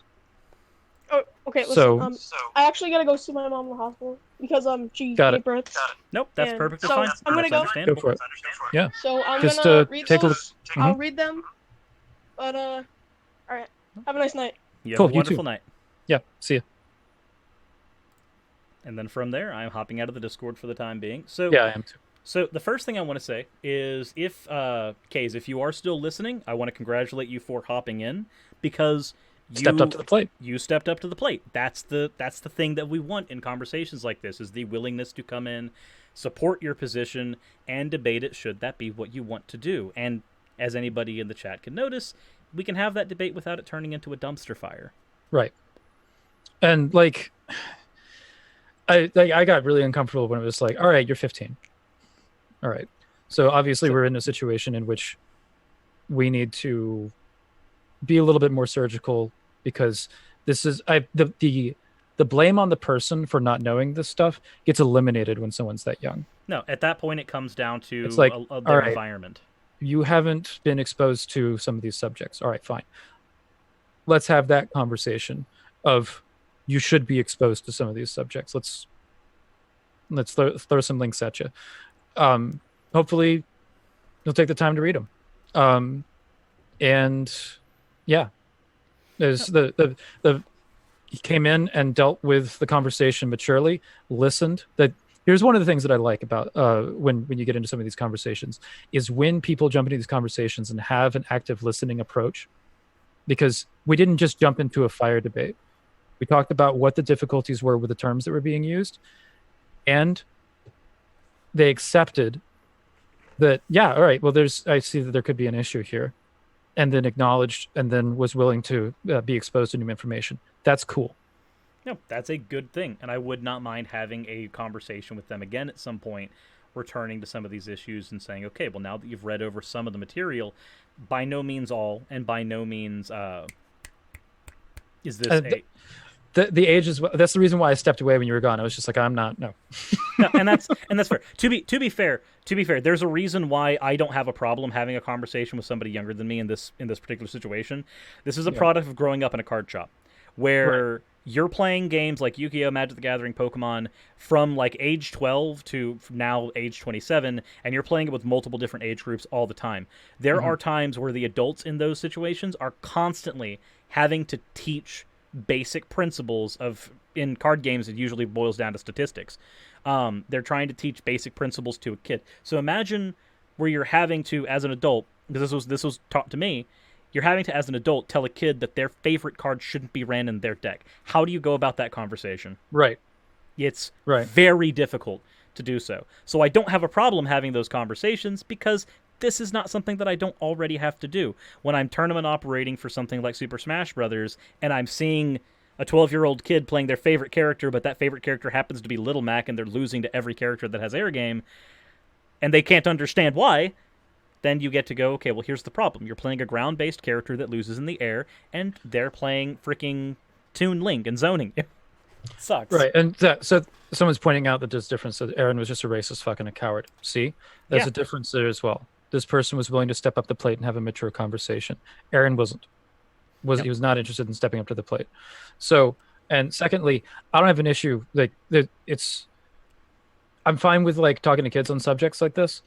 It's different. It's difficult on this particular subject though, because this isn't my wheelhouse. It is your wheelhouse though.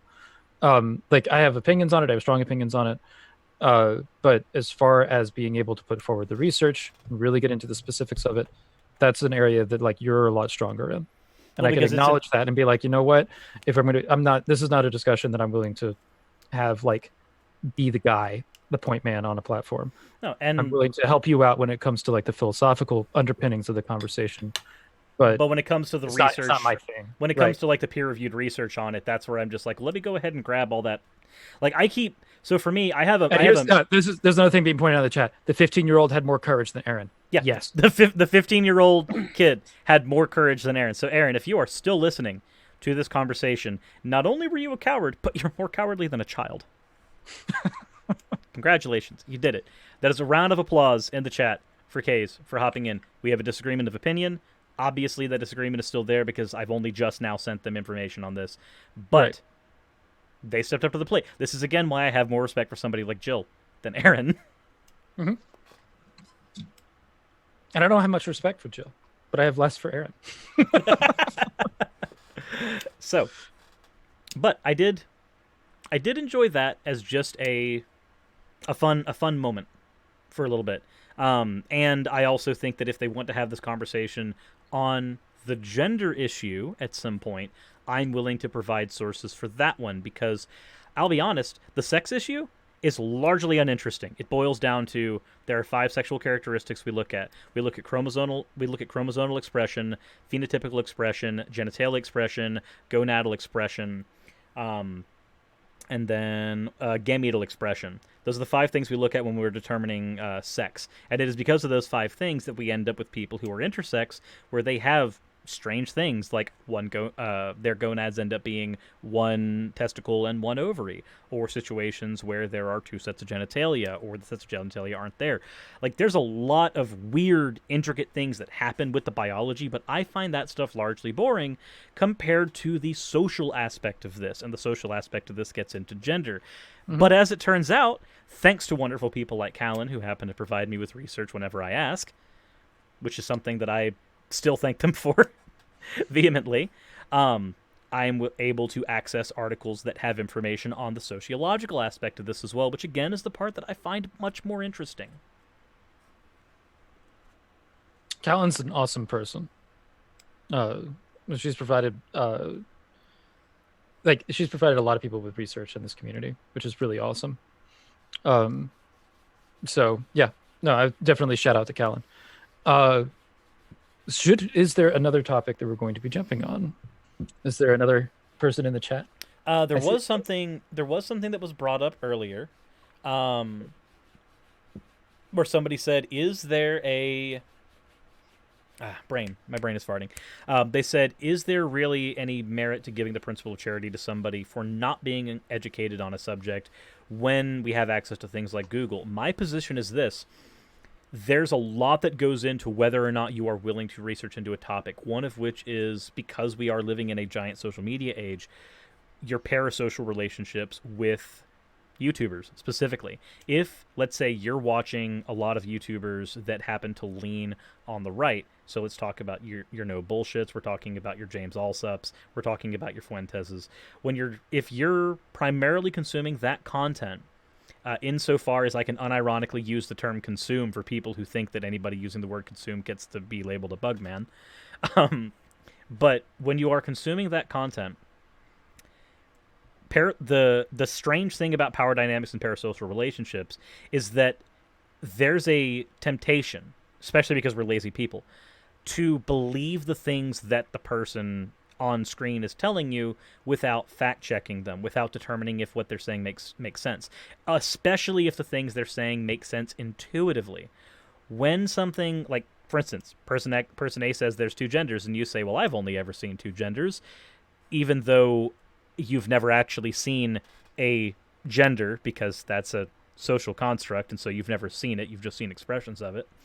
But you can say, oh, I've only seen two genders, and then you've got all these reasons in the back of your head for why you've only seen them, and intuitively it makes sense. You don't need to research anymore, because, I mean, that's what you've believed your entire life.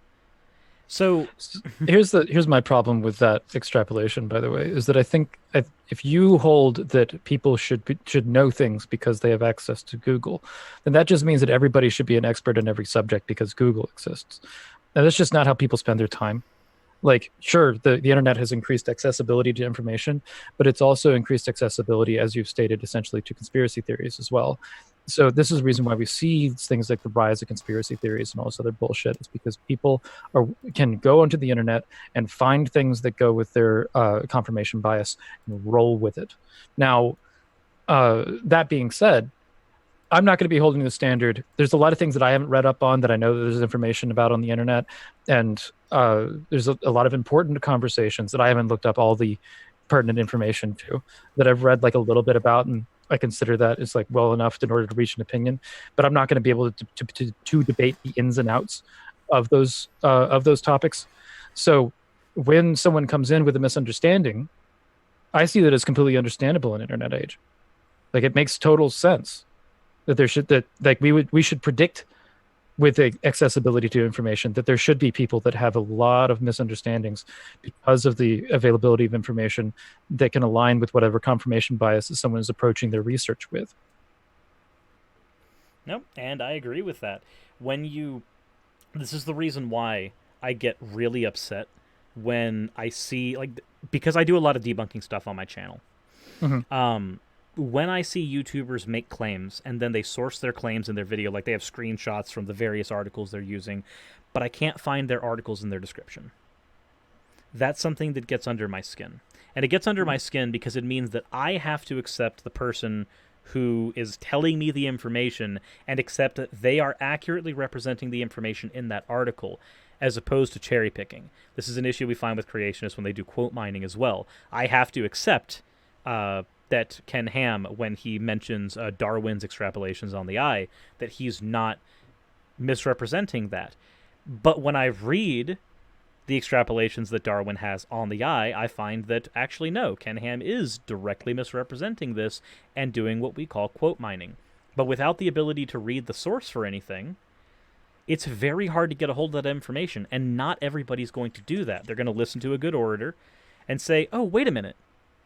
If this person's being of good order, they're being a good rhetorician, they've got a skill, and I respect that, and they're telling me this thing, and I believe it. And look, they sourced their claim. They showed it on the screen and everything. Of course it's there. Whereas anybody who's been, for instance, to college for any amount of time and has had to construct a bibliography can tell you that actually, when you claim stuff like that, all it does is increase the burden for the amount of stuff that you have to put in your sources section. This is why I have videos. I want to with point like something 10 out real quick sources. as well. Yes. There's a lot of people had the conversation like early on about about when we're going against creationism, right? That people are people should not be creationists because of the availability of information on evolution. You should be able to look that up very easily, right? I just typed into Google, and without an incognito window, right? I don't look up creationist shit very often.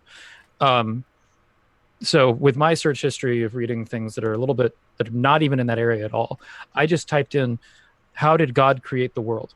Which is a typical thing that you might type in as a creationist if you're starting to look up stuff on this subject. What did I find?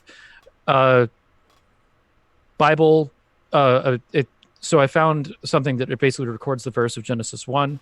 How did God create the world from orthochristian.com, a Vatican page on the book of Genesis, did God create the universe in 6 days link, a Genesis creation narrative from Wikipedia, why did God create from a place called Legionnaire Ministries, Little Rock scripture study on 6 days to create the world. You're largely finding a lot of apologetics literature. Right. I'm not going to be finding, Google isn't I've worded my search in a way that a Christian would. What did I find? Right. You found stuff. You found stuff that would essentially feed into a confirmation bias. Right. Also, for $5, Marcel Faz says, "Good GG on the debate. I wish more YouTubers were more like this. I wish we'd fostered a community of skepticism and reason, or we can just give up and burn it." I'm going with the latter. I'm totally good with just giving up and burning everything. See, I understand that you would like to give up and burn everything, but my personal position is that if I can teach somebody something, if I'm thoroughly convinced that I'm right on a topic because I've studied it and I've garnered a position that is not just opinion, I feel like this is, ontologically the case, then I'm willing to have those teaching moments, because when I was growing up, it is people's willingness to have those teaching moments with me that led me to be skeptical, that led me to learn. My grandpa was a Christian, and he died a Christian. But because I grew up in a school that was funded by the IFB, I was a King James onlyist. My grandpa was the one who, when I was a kid, and I told my grandpa that the only correct version of the Bible is the King James Version, my grandpa, the Christian, was the one who said, let's have this conversation again in 10 years. That's all he said. All he said was, let's have this conversation again in 10 years. But that put the seed in the back of my head that, well, what if I'm wrong? And then I started wanting to become a theologian. And I started studying the history of how the Bible was created, how we got to our current version, and then I learned that, oh, wait a minute, the King James Version was built, 500 years ago? Got to that point, not even 500 years ago. It started closer to that, but it finished more than closer to 400 years ago. So right. when I started looking into that, the idea of this 2,000-year-old book that had withstood the test of time largely went away. And I learned that, oh, okay, so I can't just accept the Bible that I've been given from birth as the correct book for everything. I need to start figuring out what versions of the Bible are more accurate. And so I started looking into biblical scholarship and how do you actually exegete? How do you engage in hermeneutics? How do you do these things that biblical scholars have to do to learn to learn and formulate their positions on biblical scripture? None of that would have happened had my grandpa not been willing to sit down and say, hey, let's have that conversation again in 10 years. That little nugget stood there, and 10 years later, he approached me and had that conversation. He remembered we had that one when I was a kid. 10 years later, we had that conversation again, and he asked me if I still held that position, and I let him know that I didn't. And I told him why. And then he said, good, that's what I was hoping for. The man was patient enough to wait for 10 years for one answer from a kid.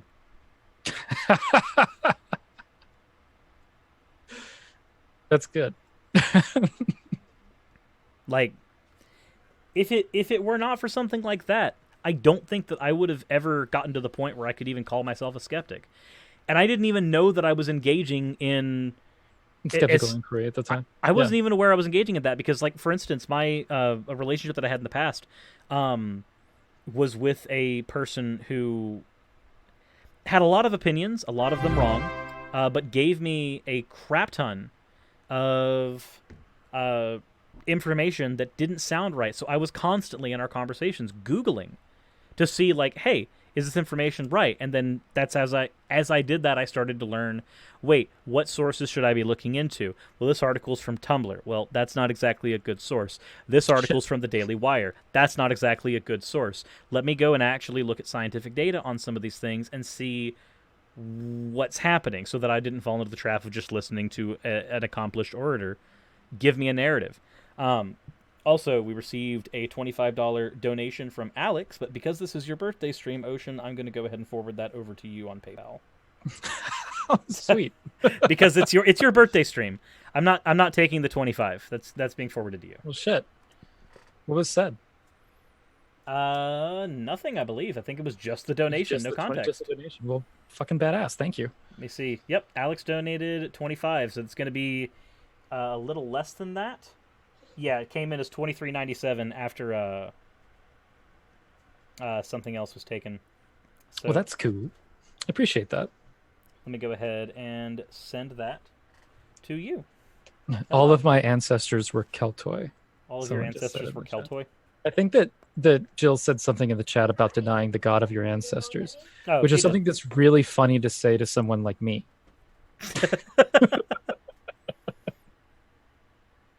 Is everything okay? Hold on. Carry the conversation for a moment, Ocean. Oh, no, don't do that. I'm bad at this. All right, now I'm just going to sit here and stare awkwardly at the chat. What is going on, my dudes? Help me out. Ask questions while Cirrus is just, like, ignoring all of you. I wonder which is the god of my ancestors. Which is the god of my ancestors? Yeah, if you're looking at history as a polytheist, that becomes a really interesting question, doesn't it? Happy Hatch Day. I hatched. The idea that I hatched. I was actually an egg sitting there, and out I came on. Which deity do you find the most devotion to? My necklace has the Mjolnir on it that is Thor's hammer, so I do find a lot of like the strength narrative in there. And then there's actually a Roman deity, Fortuna, that I have a lot of do some ritual to. Do you know anything about the Valknut and its symbolism? The Valknut is super controversial, man, as far as like trying to give an account of what it is. There's not any like specific knowledge on what exactly it is. There's some I want to say there's a reference to a symbol of Odin that warriors see when they die, and that's been connected with the Valknut. It's also a symbol that shows up on reliefs that include Odin on the Sleipnir. But as far as like what its actual meaning is kind of left to time. It's very similar to there's a couple of other Norse symbols that their meaning has changed through time, one of which is the black sun. The black sun has been mostly adopted by alt-right or folkist people. But if you look back further than that into like 500 AD, you'll see that it's a symbol that was used in combination with the swastika back when those symbols had a very, very different meaning. it's since been seen that those symbols are not worth reclaiming because of their heavy use by Nazi regime. Jill seems to be gone. Yes, that's true. To be honest, Norse pagans are badass. I was friends with a Lokian, and they were both awesome and terrifying. Lokians are an interesting little group. It's a friend of mine who was like Loki. I like Lokians. There's controversy with respect to Lokians and the greater community, I guess, because there's been a couple of hiccups in Norse paganism regarding Lokians, but as people, they are fucking awesome people. It's the embracing of chaos and change is a really interesting philosophy from Lokians. Let's see. Have you had problems because of the adoption of white supremacists with Norse iconography? People thinking you're a white supremacist. It's come up a couple of times. I'm fucking not. As a result, like when it comes up, I tend to be pretty loud, and I've about my objection to that kind of shit to the point where I actually hold the position that folkists are not heathen. I don't accept them at all. So I have a question, Ocean. What's that? How is that? This is just me pressing randomly. How is that not an engagement in No True Scotsman? So what happens is that there is a dividing line of folkish, tribalist, or universalist with respect to who can take part in the religion. So when folkists are saying that we're going to put up this wall of saying that only this certain group of people can come in, they're doing the No True Scotsman thing, at which point they're excusing the strategy. So fuck them. Cameras were frozen. I have now fixed that, I believe. There we go. What is your favorite meme or meme format? I don't even know. That's an in-depth Ocean's not a white supremacist nor a racist, so obviously his favorite meme is Pepe the Frog. Oh, get the fuck out of my house. Fuck. Let's see. Thanks, I asked because my partner got a beard bead with a Valk nut on it. I was trying to make sure he wasn't connected to the white supremacy nonsense. So the two symbols that are going to be pretty much irrevocably connected to the white supremacy nonsense are the swastika, and because of its overt connection to the Nazi regime, and the black sun because of its overt connection to the castle, which name I fucking forget, that it was on the floor in there. So it is because the original meaning of the black sun is so lost. And the Sonnengrad, I believe, is another name for it, if you want to Google this symbol. Because the original meaning to it is so lost, it's not worth reclaiming. It's a really pretty symbol. It's just been so adopted by white supremacists that it's become kind of like a branding symbol. But the Valknot, white supremacists use it, but if you're not a white supremacist and you use it, you're part of the reclamation. Keep doing it. Same with the Tyr rune, same with the Raido rune, same with the Odal rune. Now, there's another one that is the Odal rune, if you look this up, or the Othello rune, that has little wings on the side in order to make it look more swastika-y. That's a white supremacist symbol, but without the wings on it is fine. That's the historical structure of that rune. With the wings on it, that was added by white supremacists later. It's ahistorical bullshit. Let's see. I think we've probably got about 9-ish more minutes. Yeah, and then sure. I'll have to run to the Home Depot and get some tar so I can actually work on the roof. Wound up talking about folkism a little bit with the chat. As you do. Yeah. Black Sun sounds like a cool name for a DC occult superhero team. I mean, yeah, that's one of the things about some of these things is that, like, Norse stuff has cool fucking names. So when you get white supremacists adopting them, it's kind of irritating. Especially also as a Star Wars fan, that bothers me because Black Sun is the gang organization that Jabba the Hutt heads. Yeah, I mean, you know. So, like, there's other things as well on top of that like actually use it. And I'm actually not familiar with, like, where the term black sun came from, but Sonnengrad is another term for it. It's a continental Germanic symbol, if anybody's keeping score. It was used mainly by, I want to say, the Vandals, and a few other like Germanic tribes that were on the mainland of Europe.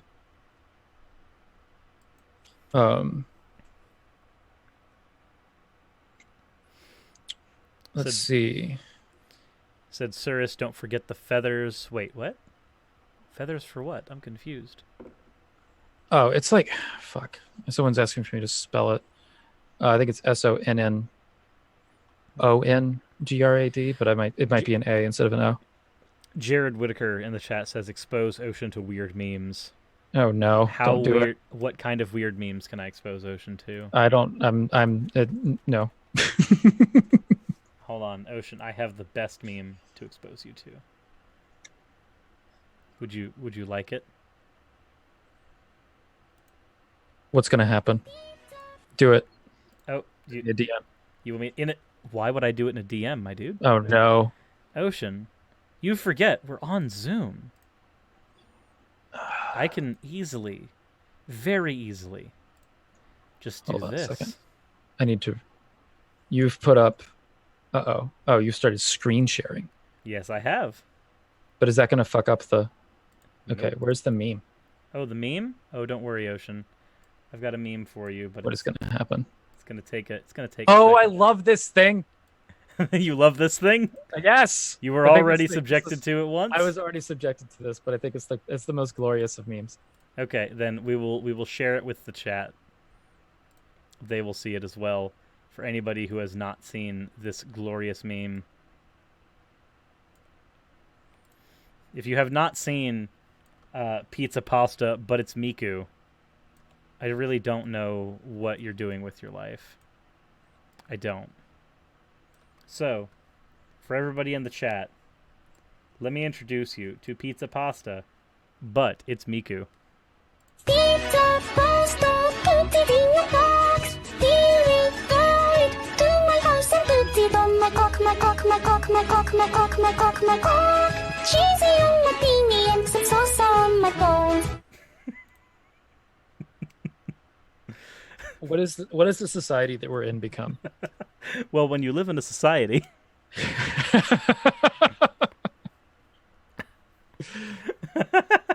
What are we doing? Elizabeth says, What cursed. world is this? Cursed. You guys are frozen again. We're supposed to be frozen right now. It's supposed to be. Yeah, no, we're supposed to be frozen right now. You okay, Ocean? No. No, German Vid says, do not do that again. I'm not okay. You're not okay? I'm not okay. What's another weird meme we could introduce Ocean to today? Sure. I think we can end on that one. Think we can end on that one? Oh, no, my friend.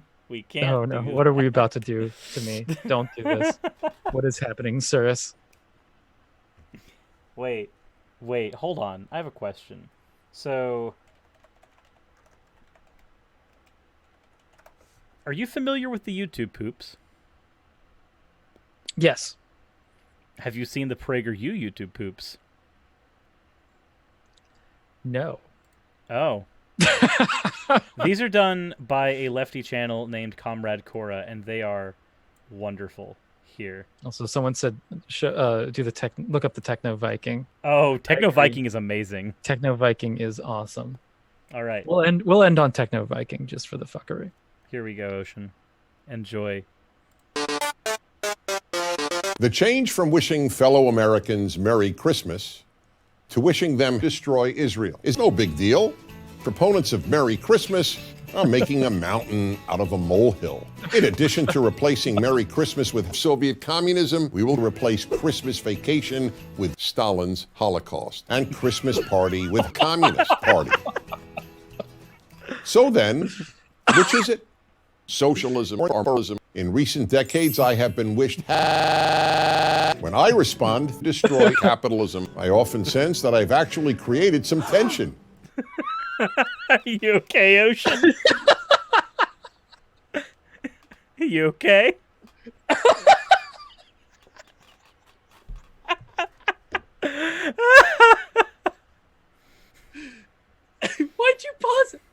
Why'd I pause? Well, I paused it for a few reasons. One, to avoid copyright issues. But two... Jesus Christ. Oh, wow. Okay. Come on. Properties. Just so people can actually... oh, wait, no, they're not going to be able to see us through that because Zoom is weird. That's fair. Okay, we'll continue. Many of those I wish death to Western civilizations are probably relieved to hear someone who feels free to utter the N-word, but all the sensitivity training they've had to undergo creates cock and all torture. The war on Christmas is probably the easiest conflict in the world to explain. It may be the hardest to solve, but it is the easiest to explain. In a nutshell, it's this. I'm Dennis Prager, the father of Soviet communism, and I want all Americans who celebrate Christmas dead. No country. He is the father. Dennis Prager is the father of Soviet communism, and he wants all people who celebrate Christmas. This is wonderful. Whoever made in this. History has fought for the liberty of others as much as North Korea. Until Americans who celebrate Christmas acknowledge the evils I committed in my youth, we will continue to live in a society. The vast majority of we will continue to live in a society. Americans deserve to be strangled and beaten to death with a baseball bat and then set on fire. To religious Jews and Christians, I say, sorry, you don't live on. The God you believe in is not only not good, that God is cruel. That God made a world filled with unjust suffering and just left it at that. We will destroy the super rich and big corporations and create a thoroughly communist America by not wishing your fellow citizens Merry Christmas. Imagine for a moment. Not wishing your fellow citizens Merry Christmas will lead. Now here's the worst part. I recognize this is a YouTube poop, but I also can't tell the difference between this and an actual PragerU video now. I'm trying to figure out what the distinction between this and PragerU videos are. Moment a world in which there was no theft. In such a world, there would be no armies or police. The recipe for a good world is communism. Murdering the rich isn't wrong. All supporters of Stalin and the Soviet Union and Mao in China are highly educated. So please. Oh my god. This is a fucking gold mine. I get like PragerU stuff. There's so much you could do with it. If you just had this approach to editing. The N-word and say we love Mao Zedong and murder all white males. If you don't, you're misanthropic, not to mention mean-spirited. Remember, Ocean, if you don't murder white males, you're mean-spirited. Apparently. I'm crying. I'm the greatest mass murderer of them all, Dennis Prager. The greatest mass murderer of them all, Dennis Prager. There's more to this.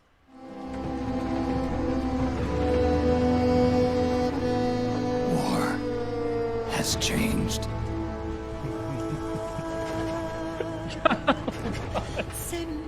It's no longer about nations, ideologies, or ethnicity. It's a war on Christmas.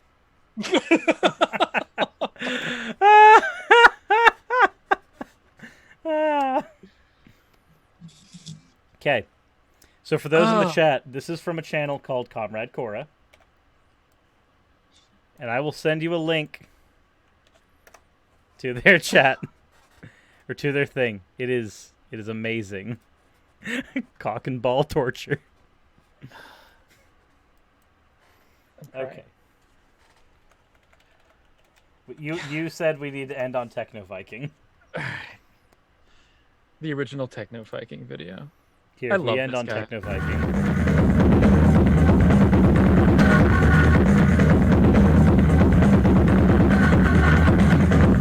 This video is so... It's so old now. I know. 4 minutes.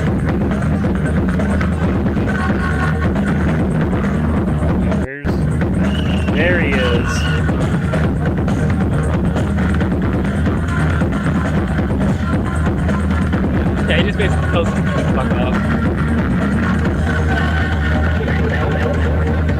This gets replaced, like, y'all motherfuckers. It's like all over that.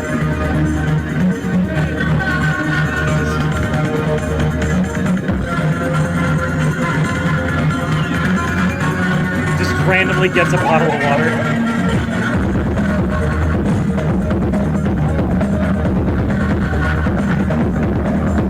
The bottle of water gives him the power to boogie. I can't hear you over the techno clips.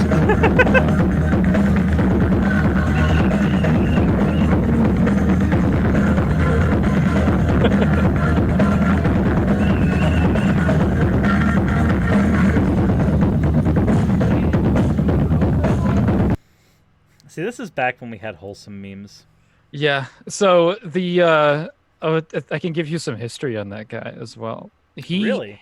Yeah, the guy in the video did not want to be a meme, still does not want to be a meme, is frustrated with the fact that he's a meme, and went through great lengths to not be a meme, and still a meme. And ultimately became a meme as a result. No, it's not as a result. Like, most people don't know about him just being like, no, guys, I really don't want to be a meme. Thank you very much. Like, he was like, I get it. It's fun, whatever. I really don't want to be a public figure. Thank you very much. Please stop. And people just didn't stop. So he was just like, all right, calm down, guy. Everybody thinks you're awesome. So there you go. But yeah, he was like, I don't want it. But it obviously seems like a chill dude. So sounds like a good guess for Hammered Out. Yeah. Well, I mean, but he didn't want to be a meme. But he didn't want to be a meme. So, no. All right. With that said, this has been fun. I've enjoyed this conversation. I've enjoyed a lot of stuff that's happened during this. And happy birthday, Ocean. Well, thank you. Happy birthday to me. Happy birthday to you. All right. And thanks everybody for hanging out. This has been a lot of fun. So, yep. This was all right. I guess I should swing around the hammer again because we're entering the show. So, happy Thursday, guys. Thank you for hanging out on my birthday. This is really cool. And now Cirrus is just killing the camera. Don't kill the that's harmful to cameras. Stop it. And I love all the omnipotent beard memes that are showing up in the chat. Thank you very much. Yeah, cool. I don't know. Wait, I think I'll release a video soon, guys. By the way, go subscribe to me. I think I broke the camera. Everybody, the camera's broken. Something. Oh something no! It's the face. It's the face. Something has replaced it. All right. I'm done.